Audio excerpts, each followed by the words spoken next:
Hola a todos, les habla Andrés Cervantes y bienvenidos sean a mi canal Arquicultura.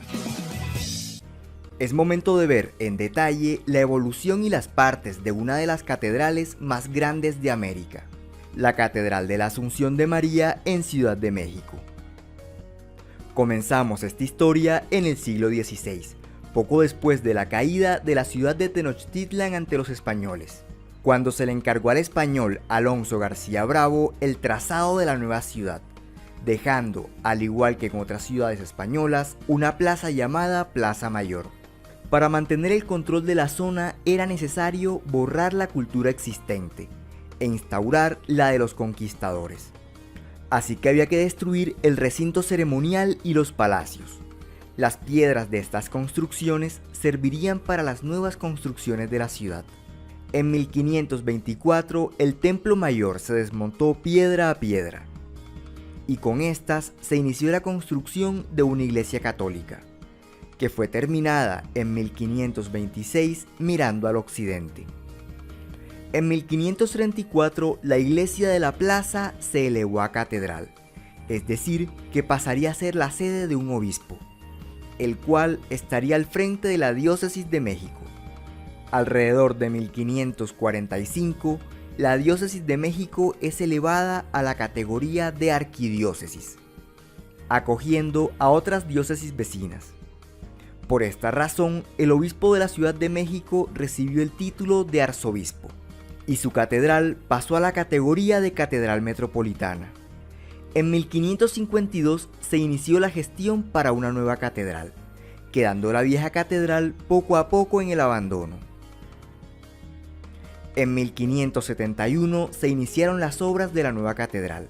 El material utilizado sería extraído de los templos de Tenochtitlan, ya que este era el material más eficiente que tenían a la mano. Recordemos que los mexicas pudieron hacer grandes obras con estas rocas en un terreno pantanoso. La construcción comenzó por la zona del ábside, pero las obras se demorarían más de lo previsto. Con el tiempo, todo rastro del Templo Mayor había desaparecido. En 1584, viendo que las obras de la catedral se demorarían mucho, la antigua catedral fue restaurada, para que siguiera cumpliendo con sus funciones hasta que fuera necesaria su demolición. En 1616, los muros de la catedral alcanzaron aproximadamente la mitad de la altura final. En 1623 se empezó con la sacristía, la cual no cumpliría su función inicialmente, sino que sirvió como espacio provisional para las celebraciones eucarísticas, por lo que al terminarse inmediatamente se demolió la antigua catedral, no sin antes llevar el pórtico a la iglesia del Hospital de Jesús Nazareno, donde sigue hasta la actualidad. En 1629 la ciudad se inundó, llegando el agua a los 2 metros de altura. Las obras de la catedral se suspendieron por los daños, considerándose cambiar la ubicación de la catedral. Todo este tiempo, la Plaza Mayor se fue llenando de comerciantes que vendían aquí sus productos. Además, en torno a la catedral, se fueron construyendo edificaciones en contra de la voluntad de las autoridades. En 1648, el obispo Juan de Mañosca hizo trasladar una cruz hasta el atrio de la catedral, conocida más adelante como la Cruz de Mañosca. En 1659, enviados del virrey, escoltados por soldados, demolieron las construcciones ilegales en torno a la catedral, y al año siguiente se construyó un gran muro perimetral para evitar que esto se repitiera. Los trabajos en la catedral habían avanzado, y en 1667 se cerraron completamente las bóvedas. En esta catedral encontramos varios tipos de bóvedas. La primera está en la nave central, y es la bóveda de lunetos. Esta bóveda aparece a partir de una bóveda de cañón, que es la que resulta de la prolongación de un arco de medio punto. Para convertir esta bóveda de cañón en una bóveda de lunetos, es necesario hacer estas aberturas a los lados, llamadas lunetos, y generalmente ahí se abren ventanas. En este caso, la bóveda fue decorada con molduras de motivos geométricos. Otro tipo de bóveda se puede encontrar en las naves laterales, esta es la bóveda vaída o de pañuelo. Su forma aparece a partir de la intersección de una cúpula con un cubo, cuya base está inscrita en la base de la cúpula. En este caso, la bóveda fue decorada con molduras radiales. Otra variación de la bóveda vaída la encontramos en algunas capillas laterales. La diferencia es que en estas las molduras se distribuyen de una forma diferente. Ahora veremos la bóveda de arista, que es producto de cruzar dos bóvedas de cañón de la misma altura. Este tipo de bóveda fue muy utilizada en la arquitectura románica. Un último tipo de bóveda aparece en las capillas de la zona norte de la catedral. Esta también es una bóveda de arista, solo que tiene nervaduras con forma de estrella, por lo que sería una bóveda estrellada. Un elemento muy utilizado en la arquitectura gótica, aunque hay que anotar que la bóveda estrellada gótica está formada por arcos ojivales, y no por arcos de medio punto como en este caso. Por último, en la zona central del templo, en el espacio de la cúpula, se construyó provisionalmente un cimborrio. Junto con la culminación de las bóvedas, la catedral fue consagrada nuevamente, con el nombre de Catedral Metropolitana de la Asunción de la Santísima Virgen a los Cielos de la Ciudad de México. En 1675 se terminó la parte baja de la fachada principal de la catedral, y durante este siglo se construyó el primer cuerpo de la Torre Oriente. En 1688 se terminó el pórtico de acceso oriental, y al año siguiente el pórtico de acceso del occidente, que es idéntico a este. Además, los arbotantes que refuerzan la estructura que sostiene las bóvedas de la nave central, y los 6 contrafuertes de la fachada principal. Este año también se inició la construcción del seminario junto a la catedral. Este tardaría aproximadamente 10 años en terminarse.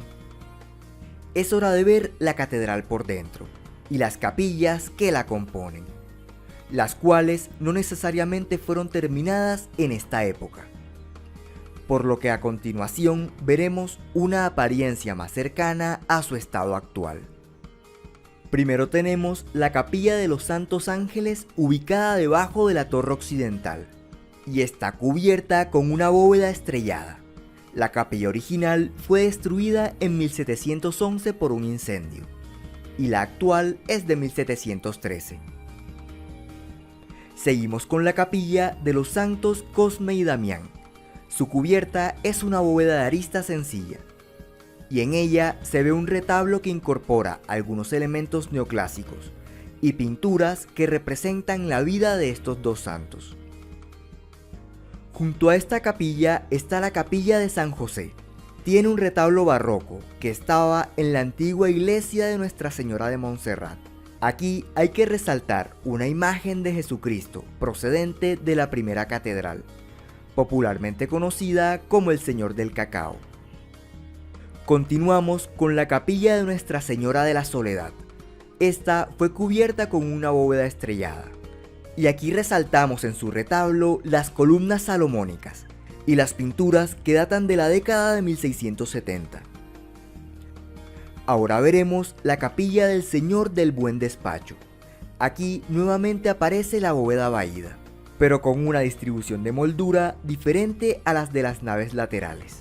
La decoración de esta capilla es de estilo neoclásico y data de la primera mitad del siglo XIX. Del otro lado tenemos la Capilla de Nuestra Señora de los Dolores. Esta fue cubierta con una bóveda estrellada más compleja y presenta un estilo neoclásico muy similar al de la capilla que acabamos de ver. Junto a esta se encuentra la Capilla de San Felipe de Jesús, que fue cubierta con una bóveda estrellada como la que acabamos de ver, y su retablo es considerado uno de los mejores en su estilo. En la esquina noroccidental está la sala capitular, un espacio donde se reunían los sacerdotes para tratar temas relativos a la iglesia y la comunidad. Al final de la nave aparece el altar y el retablo del Divino Salvador, de estilo churrigueresco, que más adelante veremos en qué consiste. Del otro lado está la capilla de Nuestra Señora de Zapopan. Aquí hay un retablo igual al del altar del Divino Salvador. Luego sigue la sacristía. Este es el lugar más antiguo de toda la catedral. Y como ha cambiado de aspecto muchas veces a lo largo de los años, no hay mucho registro de su apariencia original. Su decoración actual es del siglo XVIII.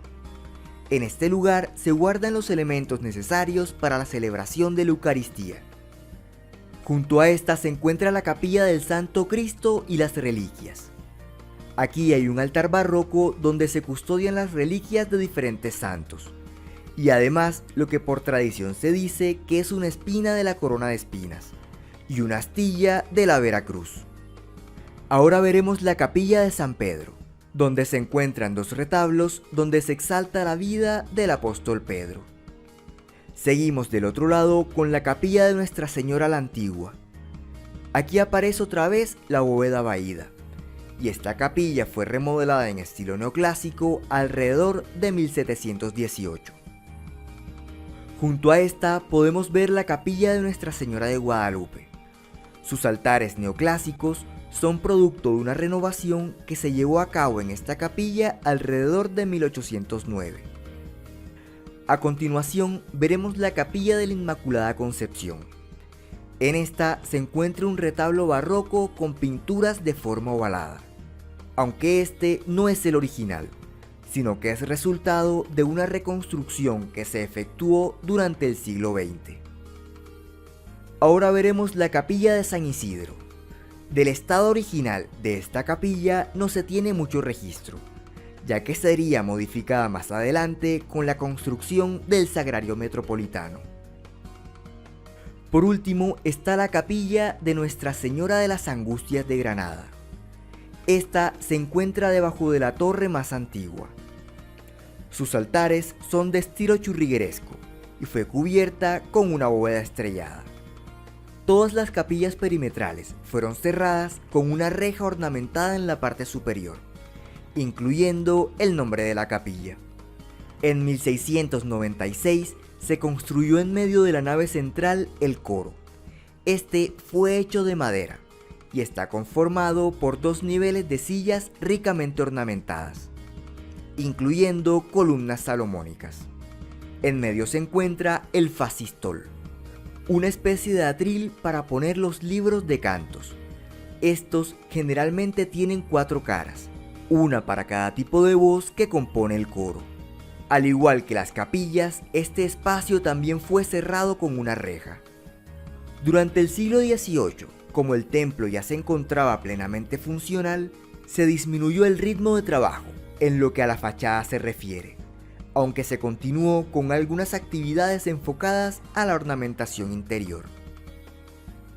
En 1720 se terminó en la parte posterior de la catedral la Capilla de las Ánimas. En 1725, Jerónimo de Balbás termina en el ábside el altar de los reyes. En este altar se muestra a 6 reyes y 6 reinas que han sido canonizados, exaltando en medio con una pintura a Jesucristo como Rey de Reyes y a la Virgen María como Reina Celestial. El estilo de este retablo es el barroco churrigueresco, un estilo nacido en España, y al igual que otras corrientes del barroco es altamente ornamentado, y recibe el nombre de churrigueresco por una familia de arquitectos catalanes de apellido Churriguera, que pusieron su sello personal en sus obras. Este estilo se caracteriza por ser mucho más ornamentado de lo habitual, por el uso de la columna salomónica, pero sobre todo por integrar el estípite, un tipo de columna más ancha en la parte de arriba, producto de la abstracción de las formas del cuerpo masculino. En 1735 se construye detrás del coro el altar del perdón, ubicado de forma que sea lo primero que ve quien entra a la catedral por la puerta principal. Y por esta época se instalan los órganos que existen hasta la actualidad. Cabe anotar que antes de estos existieron otros órganos en la catedral, de los cuales hay pocos registros. En 1737 se reemplaza el antiguo altar mayor por uno de estilo barroco. Este es un tipo de altar poco usual. No es un baldaquino, porque el sacerdote no puede ponerse debajo. Tampoco es un retablo, ya que no está pegado a la pared. Esta estructura, además, puede ser totalmente rodeada, por lo que era común que tuviera más de un altar para celebrar la Eucaristía. Por su forma fue apodado ciprés, por lo que en México a este tipo de altares se le conoce como cipreses. Ejemplos de estos son los cipreses de la Catedral de Morelia, la Catedral de Puebla y el Convento del Rosario, también en Puebla. Este mismo año también se construyó una tribuna alrededor del coro. En 1749 se inicia la construcción del Sagrario Metropolitano, una construcción anexa a la catedral, con planta en cruz griega y una cúpula en el crucero. Este lugar serviría para guardar la reserva eucarística, pero además archivos y las vestimentas del arzobispo. Al edificio se accede a través de un pórtico ornamentado en estilo churrigueresco, que tiene una representación de los 12 apóstoles. A los lados del pórtico se puede ver el uso del tezontle, una piedra volcánica de color rojo. Al interior del edificio, al igual que en la catedral, se pueden encontrar bóvedas de lunetos en la nave central y bóvedas vaídas en las laterales. Además, hay varios altares de estilo neoclásico, ubicándose el altar mayor en el ábside del templo. En 1760 es terminado el Sagrario Metropolitano, y con la culminación de esta obra era necesario abrir un paso de este hacia la catedral, abriéndose un gran arco carpanel en el ala occidental del sagrario, mientras del otro lado la capilla de San Isidro fue modificada, abriéndose en ella un acceso, decorado con un pórtico barroco, quedando la capilla de San Isidro solo como un pasaje. En 1787 el arquitecto de la catedral sería José Damián Ortiz de Castro, que propone un diseño para las torres, que serían terminadas con un remate en forma de campana, y además construye una cúpula. En 1789 se nombra virrey a Juan Vicente de Güemes, quien en 1790 despeja la plaza y manda hacerle unas modificaciones. Durante estos trabajos se encontró la Piedra del Sol. Se pensó en destruirla, pero finalmente fue aprovechada como atractivo cultural y turístico, y se dejó expuesta en la torre occidental de la catedral. En 1792 se reemplazó el cerramiento de la catedral por un conjunto de pilares unidos con cadenas, incluyendo cruces en las esquinas, mientras la cruz de Mañosca fue retirada de aquí y llevada a otro lugar. En 1793 muere el arquitecto de la catedral, habiendo concluido las torres, las cuales se diseñaron con aberturas en su segundo cuerpo, para hacerlas más livianas. Estas aberturas además sirvieron para instalar las campanas, y aunque las torres suman espacio para 56 campanas, en la actualidad solo hay 34 campanas entre ambas torres. Luego de esto, el arquitecto es reemplazado por Manuel Tolsá, que se encarga de terminar la catedral, iniciando intervenciones en la cúpula y la fachada principal. 1813 es el año en el que se fija la culminación de la catedral. Tolsá reconstruyó completamente la cúpula porque resultaba muy baja, y le agregó una linterna, que es la torrecita que llevan algunas cúpulas en la parte superior. También había puesto en medio de la fachada un reloj, y sobre este 3 esculturas que representan a las virtudes teologales: fe, esperanza y caridad. Aquí hay que resaltar además que al interior de la cúpula se pintó un fresco que representa a la Inmaculada Concepción.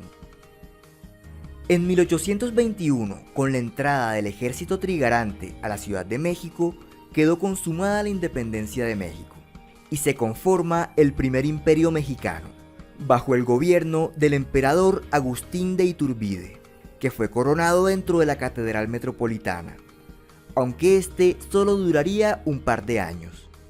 El Palacio Virreinal, como símbolo de poder, fue elegido para ser sede de gobierno. Y como es de suponerse, luego de la independencia, la estatua del rey Carlos IV fue llevada a otro lugar, En 1838, los restos de Agustín de Iturbide fueron llevados a la catedral y se instalaron en la capilla de San Felipe de Jesús. Llegamos a 1847. El ejército estadounidense empezó a ocupar tierras del norte de México e invadió la capital, izando la bandera de los Estados Unidos en el palacio. Además de esto, los soldados estadounidenses le dispararon a la Piedra del Sol usándola como tiro al blanco. Esta ocupación acabó en la firma de un tratado, donde México terminó cediendo gran parte de su territorio a los Estados Unidos. A mediados del siglo XIX, el ciprés barroco fue reemplazado por uno de estilo neoclásico, construido por Lorenzo de Hidalga. Este es de forma circular, con un conjunto escultórico en la parte superior. En 1863 se conforma el Segundo Imperio Mexicano, gobernado por el emperador Maximiliano de Habsburgo, quien junto con su esposa hacen toda una serie de intervenciones en los edificios y las calles de la ciudad, y además retomó la idea de un gran monumento en el Zócalo, aunque por la corta duración del Imperio Mexicano esto no se hizo. En 1881, cerca al Palacio Nacional, se puso un monumento a Enrico Martínez, un personaje que entre otras cosas fue ingeniero hidráulico al servicio de la corona española. Este monumento se considera ipsográfico, ya que podía medir la altura del lago Texcoco, que recordemos, sus aguas de alguna forma siguen debajo de la ciudad. Este año también se hizo un nuevo cerramiento en torno a la catedral, que al ser más pequeño que el anterior, dejó las cruces por fuera. Además, se ve un nuevo diseño de jardín. En 1885 fue retirada la Piedra del Sol, y para protegerla fue llevada a un museo. Al año siguiente, las cruces se desplazaron hasta quedar dentro del cerramiento.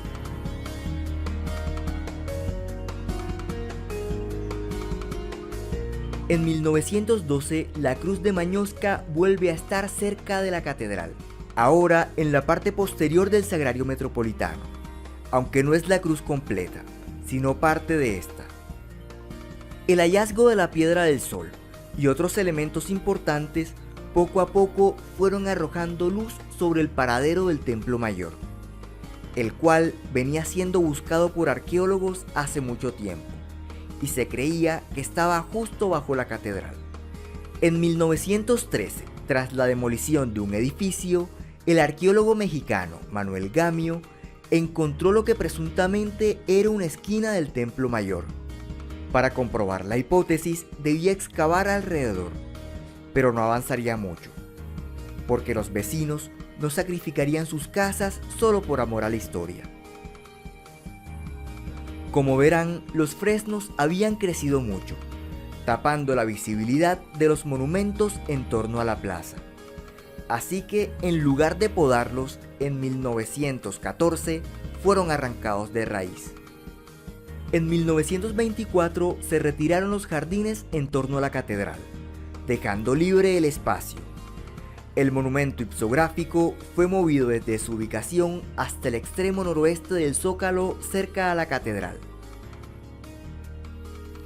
Otro cambio ocurrió delante del seminario, donde se construyó una fuente dedicada a Fray Bartolomé de las Casas. En la década de los 30 se empieza a detectar el hundimiento de la catedral, por lo que en un intento por quitarle peso al terreno, en 1933 se demolió el seminario.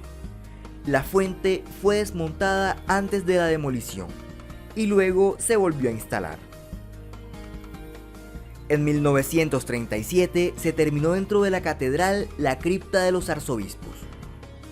Debajo de la catedral se extienden pasillos y capillas, destinados para la sepultura en general, y justo debajo del altar de los reyes está la cripta de los arzobispos.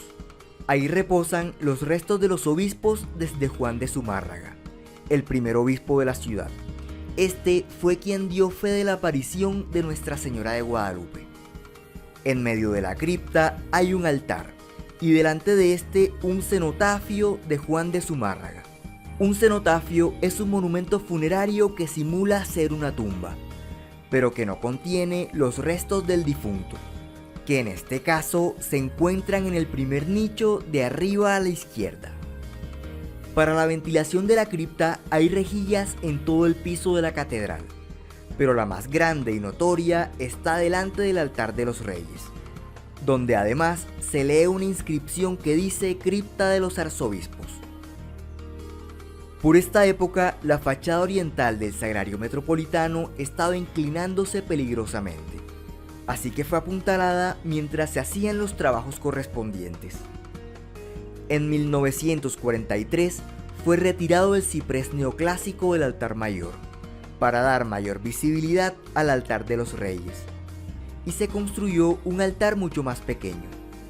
En la década de los 50 ya se había conseguido estabilizar el Sagrario Metropolitano, retirándose los soportes. En 1958 se retiraron las vías del tranvía, se despejó completamente la plaza y se hizo un planteamiento rectangular, dejando en medio únicamente una asta bandera. En 1967, un cortocircuito en el Altar del Perdón generó un incendio que dañó obras de arte como escultura y pintura, el coro, los órganos, el Altar del Perdón y demás mobiliario cercano a la zona de la conflagración.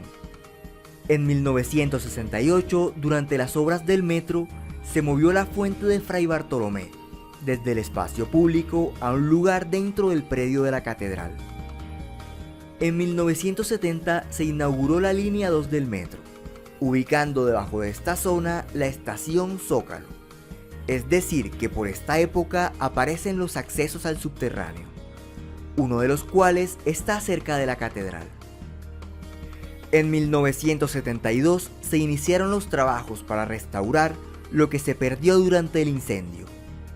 Los órganos fueron desmantelados y enviados por piezas a los Países Bajos, donde los restauraron. Luego fueron devueltos a México. Otras obras, como pinturas, se perdieron de forma irrecuperable, como la imagen que estaba en el Altar del Perdón, o el fresco de la Inmaculada Concepción que estaba en la cúpula, el cual fue reemplazado con molduras radiales. En 1978, mientras se hacían trabajos subterráneos, se encontraron con el monolito de Coyolxauhqui, el cual se sabía que estaba en la base del Templo Mayor, confirmando que este sí era el Templo Mayor. El hallazgo sorprendió tanto al presidente, José López Portillo, que inmediatamente ordenó lo siguiente: exprópiense las casas, derríbense y descúbrase para el día y la noche el Templo Mayor de los aztecas. Luego, poco a poco se excavó en el lugar, hasta que el Templo Mayor y los templos cercanos a este quedaron descubiertos. En 1987, anexo al templo, se inauguró el Museo del Templo Mayor. Y este mismo año, la zona fue declarada Patrimonio de la Humanidad por la UNESCO, bajo el título de Centro Histórico de México y Xochimilco, incluyendo a la Catedral de Ciudad de México en esta declaratoria. En 1990 empezaron unos trabajos de restauración en la catedral. Resulta que las aguas subterráneas del pasado lacustre de la ciudad hacen que el terreno sea inestable y ocasiona asentamientos diferenciales. Esto significa que el edificio se hunde de forma no uniforme, lo que causa rupturas e inclinaciones peligrosas. Así que primero se apuntalaron las cubiertas y se amarraron los arcos, para evitar que colapsaran en caso de un imprevisto. Luego se hicieron estructuras de hormigón debajo del edificio, para disminuir el desnivel que se estaba presentando. Esta intervención no impidió que el edificio se siguiera hundiendo, pero sí hizo que el hundimiento fuera uniforme, por lo que el edificio no se fracturará. En el año 2000, por motivos del jubileo de ese año, el altar mayor fue reemplazado por uno nuevo. Pero la historia no termina, porque aún se sigue escribiendo. Múltiples eventos, como fenómenos naturales, o las decisiones de los dirigentes sobre estos lugares, harán que el entorno siga evolucionando. Por ejemplo, en 2017, un sismo hizo colapsar la cruz de la Torre Oriental, y la imagen que representa la esperanza, por lo que la conservación de estos edificios es una labor de trabajo constante. Y bueno, esto ha sido todo por hoy. Si te gustó, no te olvides de darle like y compartir con tus amigos.